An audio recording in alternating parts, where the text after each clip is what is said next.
Keir Starmer is the least popular Prime Minister in modern British history. Andy Burnham is the most popular Labour politician in the country. So what was Labour's priority this weekend? Well, it was banning Andy Burnham from returning to Westminster. The decision was made by an NEC subgroup, including Keir Starmer.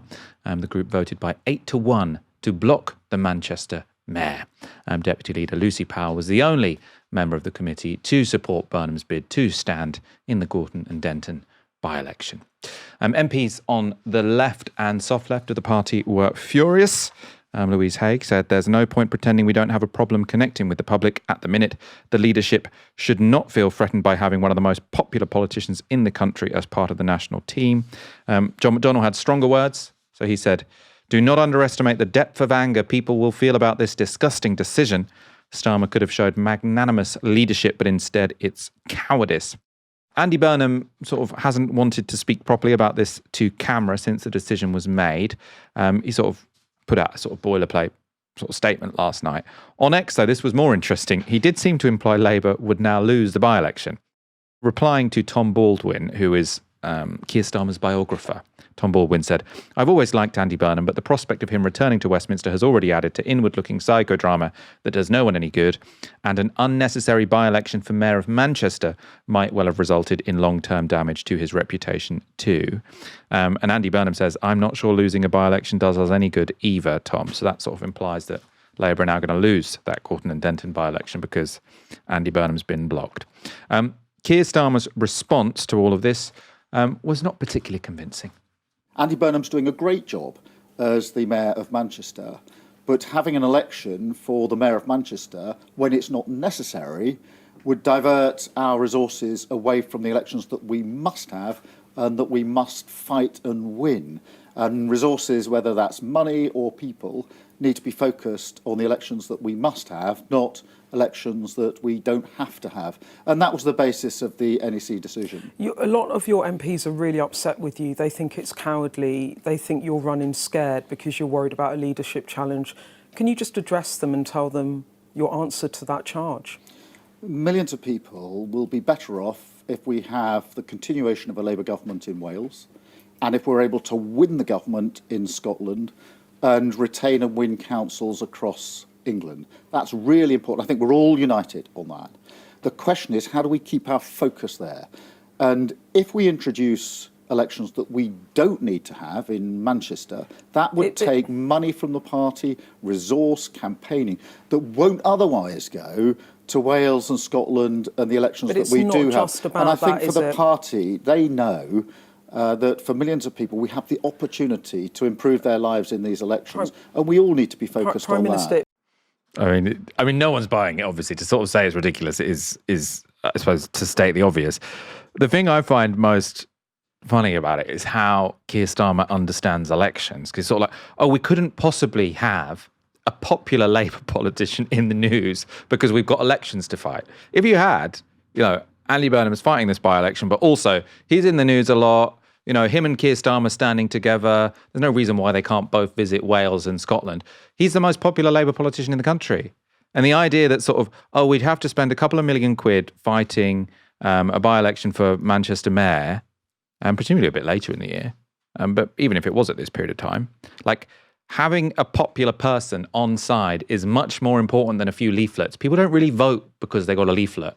People vote because they look at your party and think, oh, that's attractive. I want to be part of that. I feel some warmth towards it. And so having Andy Burnham front and centre looking like an ally of Keir Starmer, because, ultimately he does want to replace him, but there's no reason why, for a while, it would be useful for his leadership campaign if for a while he looks like a team player. So for the party, having Andy Burnham sort of in the tent is just an unambiguous good. For Keir Starmer, for Keir Starmer it should be irrelevant anyway because he's not going to survive until the end of the year. But for some reason, they've decided this is worth it. Ash, what's your read on this? Does Keir Starmer really think that by keeping Andy Burnham out of the House of Commons, Keir Starmer's just magically going to survive as a leader? No. But I don't think that that's really what's going on here. It's not just Keir Starmer acting alone. If you look at the composition of the NEC, where there was one lone holdout against blocking Andy Burnham, which I believe was Lucy Powell, every single individual on that National Executive Committee who wants somebody else to be the successor to Keir Starmer has an incentive to fuck over Andy Burnham. So if you're closer to McSweeney and you think that Shabana Mahmood should be the successor, obviously you block Burnham. If you want it to be Wes Streeting, you block Burnham. It's sort of unclear where Angela Rayner is in all of this. But again, if you're a sort of, diehard supporter of, Big Ange, then block Burnham. Every single person has an incentive to put their own factional interest and factional affinity ahead of what might ultimately benefit the Labour Party in this particular by-election. And if you're a student of Labour Party bloodletting, which unfortunately I have become, you'll realise that this isn't anything new. It certainly wasn't unknown to Keir Starmer in the lead up to the 2024 election. There was, of course, that dreadful stitch up and the exclusion of Faiza Shaheen from Chingford and Woodford Green. The battles over the party machinery and the selection of candidates were a real defining feature of the Corbyn years. And even before that as well, even when you didn't have necessarily a strong socialist wing of the party, but you had a soft left and the sort of right wing of the party battling it out.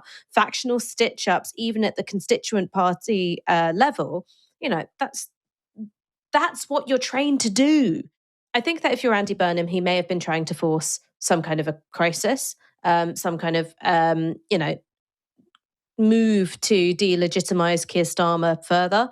In a way, it's good to be someone who is blocked from being an MP, doesn't get to be a leader, who potentially takes Labour into a 2029 general election defeat and then comes in after that. That could be something that he has an eye on. But certainly if the soft left are looking for a candidate and Andy Burnham is blocked from becoming an MP, they're going to have to look at what they've already got in the cupboard. Ed Miliband, potentially. Maybe Angela Rayner makes a return from the backbenchers at some point. But I don't think that Keir Starmer's come out well from this. He's won a small skirmish, not sure about the battle, and definitely seems to be on the losing side of the war. The one thing that he might have going for him is pursuing a tactic, which is, I don't have to win, I just have to outlive each one of my opponents and, see them 6 feet under and then win by default. Well, that's why he tried to take out Wes Streeting, but it failed, didn't it? I mean, I keep seeing people saying this will benefit Wes Streeting, and I suppose it benefits Wes Streeting compared to Andy Burnham being in Parliament, because Andy Burnham is overwhelmingly the most popular Labour politician among members as well as the public. So he would have sort of been the ideal candidate to take on Keir Starmer. But if Wes Streeting were to sort of challenge Starmer, I'm pretty sure Angela Rayner would stand, and I don't see why she wouldn't win. So to me, it seems like the biggest winner from Andy Burnham not getting into Parliament is Angela Rayner, because she's the sort of the Labour Party membership is still soft left. I think they're going to prefer Angela Rayner to Wes Streeting. I mean, maybe that'll be a closer run than Wes Streeting versus Burnham, but I mean, Wes Streeting is the favourite to be the next Labour leader. I'm not sure I see it. Where do you see this going? I've even actually seen some reports that there might be a backlash to try and reverse this decision. I don't really see it, but where do you see this going next? Well, one of the things that's quite interesting that's happening at the local level in Gorton and Denton is that the Muslim voters come out and endorsed the Green candidate, whoever that might be. And I think that the Green Party certainly are trying to say, look, it's a 1-2 Reform and us, and they're trying to displace Labour from the running.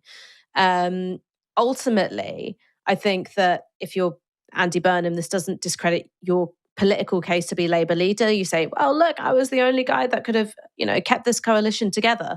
But there are certainly more than one party, and, I'm saying this in terms of political actor. There's more than one political actor, especially those outside the Labour Party, who want to capitalise on Keir Starmer's weakness and are quite happy to use the blatant stitch-up that was the exclusion of Andy Burnham from the running to their own advantage.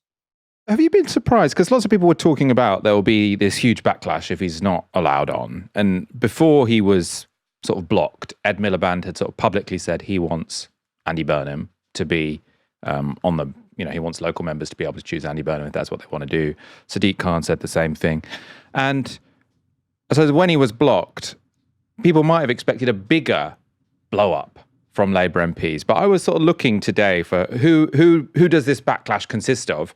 And it is mainly the left-wing MPs and the left-wing MPs who Starmer has never been particularly scared of. So I suppose, do they just think there's little to gain by sort of publicly going against the NEC, or just because I think the response has been a bit more muted than some people might have expected? I mean, I think that it's still too early to go all out against Keir Starmer, right? You're 3 years out from the next general election. A lot can change. And especially with the composition of the NEC being what it is, you wouldn't want to be a soft left MP who goes up against Starmer, is sacked from the cabinet, leaves the front benches, and then ultimately sees themselves, fucked over in terms of the candidate selection.